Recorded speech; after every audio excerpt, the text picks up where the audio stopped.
La route, elle est dégueulasse. Tout se passe comme ce qu'il avait été planifié. Pour le moment, je tiens. Aucune seconde de repos, aucune seconde de répit. Je suis en course et je dis à un gars de ralentir. J'arrive pas à en mettre plus, je suis au bord de la rupture, ça me fait trop mal.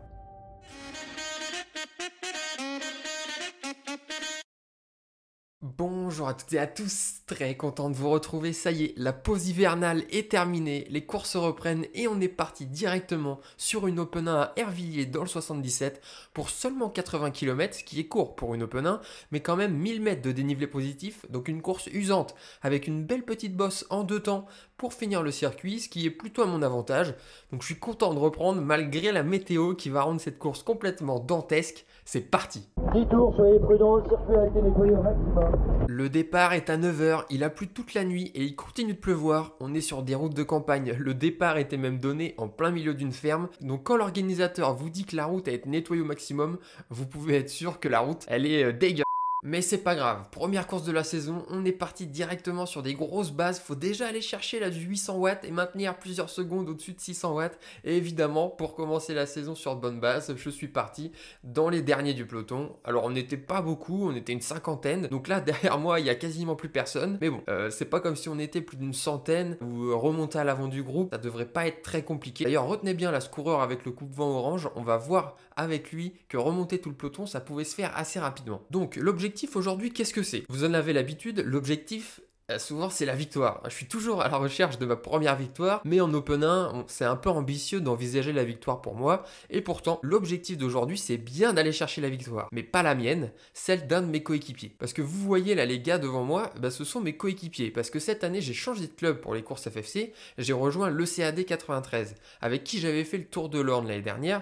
Donc j'ai rejoint une équipe de fous furieux, très clairement. Puisqu'au départ, on était 11 à participer à la course. Un cinquième du peloton, c'était nous, dont 7 Open 1. Ce qui veut dire potentiellement 7 gars capables de jouer la gagne aujourd'hui. Donc c'est pour ça que aujourd'hui c'est la victoire. C'est en tout cas l'objectif que nous avait fixé Jean-Marcel, notre directeur sportif, avant la course. Et ses consignes étaient plutôt simples. Consigne numéro 1. Retenez bien cette consigne. Restez plutôt sage les 2-3 premiers tours de circuit pour voir comment la course allait se décanter. Et ensuite, consigne numéro 2, partir à l'avant de la course en profitant de notre surnombre. Ce qui veut dire que si on part en échappée mais que l'on n'est pas surreprésenté, alors on ne devait pas trop en faire pour attendre le retour de nos coéquipiers pour être plusieurs à l'avant et pouvoir s'organiser ensemble pour aller décrocher la victoire. Maintenant qu'on a ça en tête, le but c'est d'appliquer ça sur la course sous la pluie, ce qui rend pas les choses faciles. Et pour moi, le début de la course, il est pas simple. Je suis parti derrière et là, avec cette épingle, je suis obligé de faire déjà un gros effort pour m'accrocher parce que devant, c'est en train d'envoyer très costaud et nous à l'arrière, on est tous en file indienne en train de prendre cher, en train de subir. Bon, en soi, ça va, mon cœur monte à peine plus haut que 160, mais quand même, j'ai pas envie de subir ça à chaque tour. Donc dès que le rythme ralentit un peu, je commence à grappiller des places pour me mettre à l'avant du peloton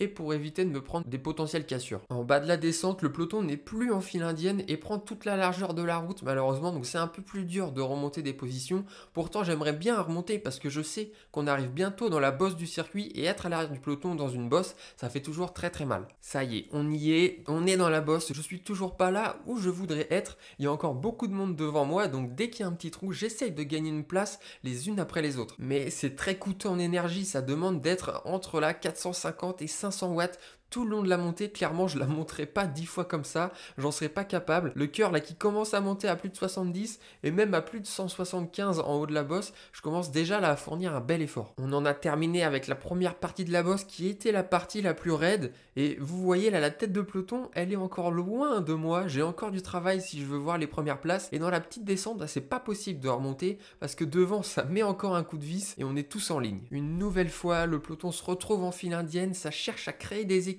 à l'avant et nous à l'arrière on en subit les conséquences. Mais heureusement après 10 minutes de course, le premier temps mort commence à arriver, ça ralentit devant, donc il faut absolument que je profite de ce calme pour remonter le maximum de place. Et là regardez le coureur avec le coupe-vent orange qui a la même idée que moi, je vois qu'il se faufile bien sur la gauche de la route, donc je me dis je vais faire pareil, je vais lui emboîter le pas, comme par miracle la personne n'occupe la gauche de la route, donc c'est très facile de remonter et le coureur en orange lui il en profite, j'en profite également.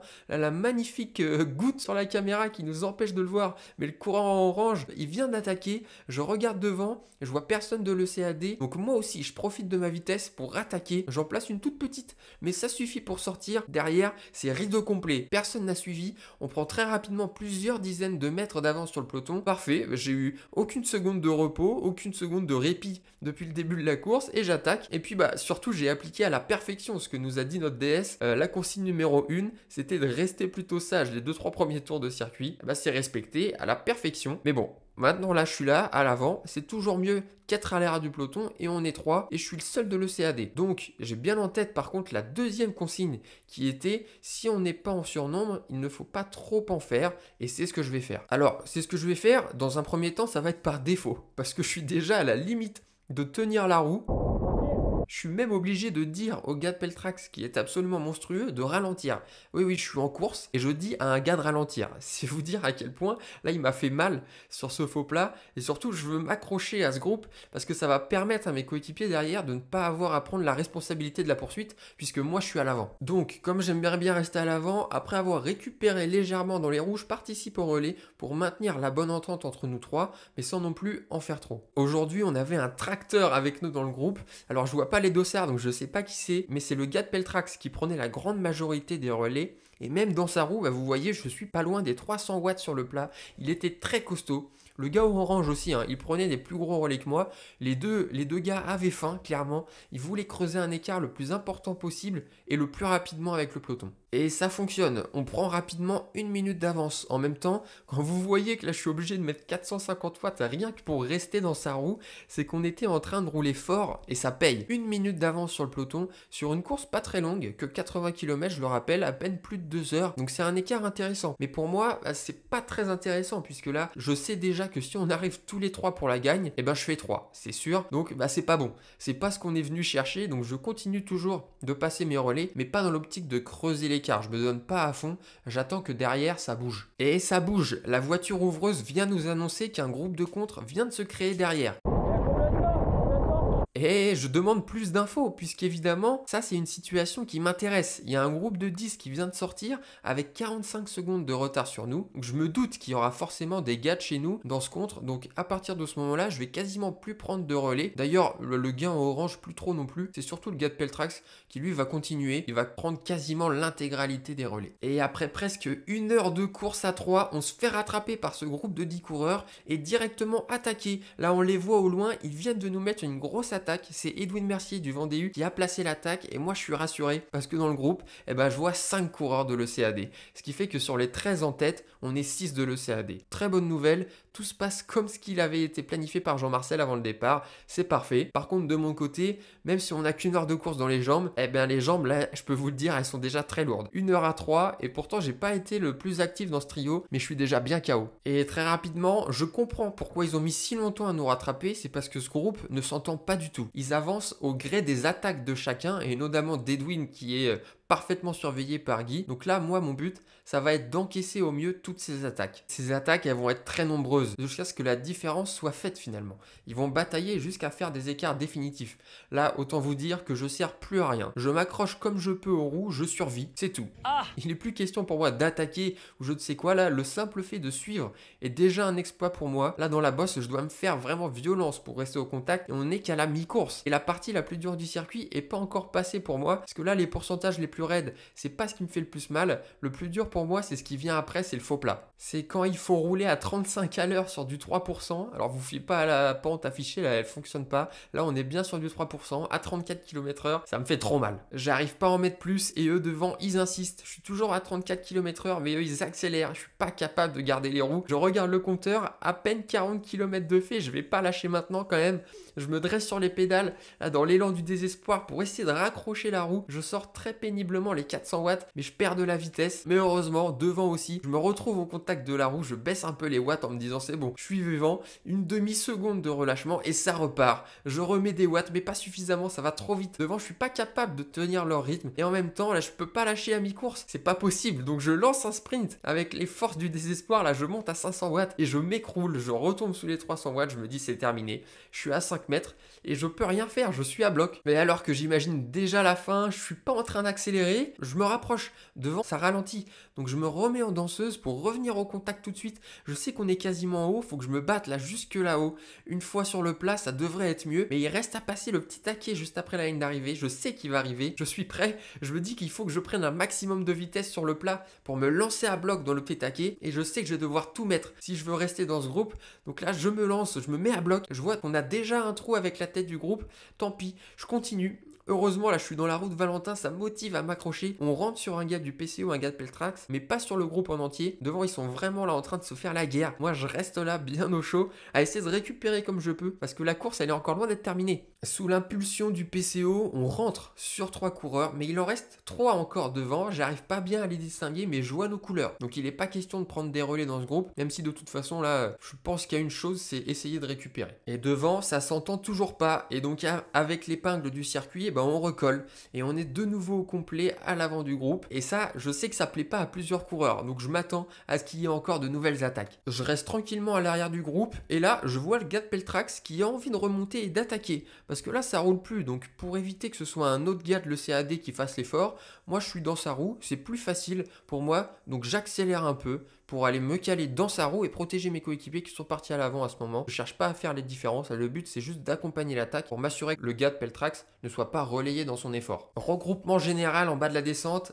Un gars de Peltrax tente de profiter de l'observation entre Edwin, Guy et Marvin pour sortir tout seul. Et c'est Edwin qui replace une attaque pour aller chercher le gars de Peltrax, encore une fois bien suivi par Guy, qui pour le moment lui court au millimètre. Moi, la seule chose à laquelle je peux servir encore, c'est faire des trous pour que ce soit aux autres coureurs de faire l'effort pour les fatiguer un maximum. Je suis capable de faire plus que ça, tellement moi les jambes commencent vraiment à être très très lourdes. On arrive dans la bosse et ça rattaque. Chacun son tour, c'est comme ça qu'on profite de notre surnombre. Moi j'essaye de lisser mon effort, je suis plus capable de mettre des gros watts à grosse intensité. Heureusement, le tour qu'on vient de faire là a été plutôt lent. Donc j'ai réussi à récupérer un peu, ce qui fait que je vais passer cette bosse en m'arrachant. Mais ça passe. Maintenant il va falloir tenir le pire passage pour moi, le faux plat de l'arrivée. Et encore une fois, je suis à la rupture. 34 km/h et je tiens pas les roues. C'est si frustrant de pas être capable là de mettre les 2-3 km/h qui me manquent à ce moment-là. Encore une fois, je me dis que c'est terminé, je vais encore lâcher. Mais à nouveau, le rythme se ralentit et je reviens au contact, heureusement. Et juste avant la ligne d'arrivée, une nouvelle grosse attaque. Je suis pas capable d'y aller,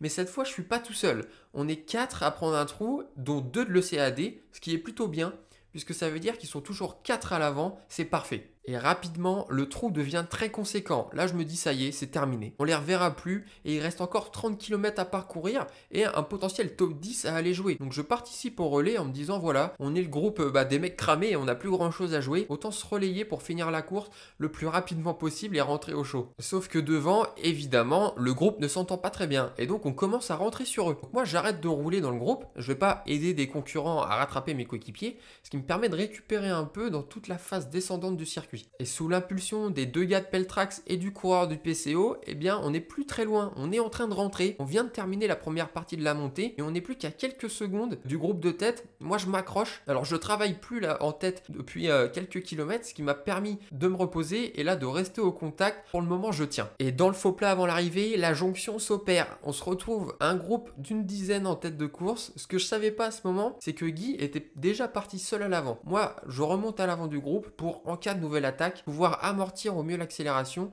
plutôt que si j'étais à l'arrière du groupe. Comme ici, une nouvelle attaque, moi j'accélère progressivement et je me laisse dépasser pour raccrocher les dernières roues, comme ça j'ai pas eu besoin de mettre une grosse accélération. Comme je vous disais, ma seule utilité potentielle dans ce groupe, c'est de créer des trous lorsque des coureurs de l'ECAD partent à l'avant, ce qui oblige les autres coureurs à boucher le trou et faire des efforts en plus de nous. En l'occurrence, là, le gars du PCO, lui, réagit assez vite pour rentrer tout seul, mais ensuite ça oblige Edwin là à faire un gros effort, un de plus. S'il veut toujours jouer un bon résultat, il est obligé. J'essaye de me cacher au mieux là dans la roue, parce que là ça fait mal aux jambes, il envoie fort.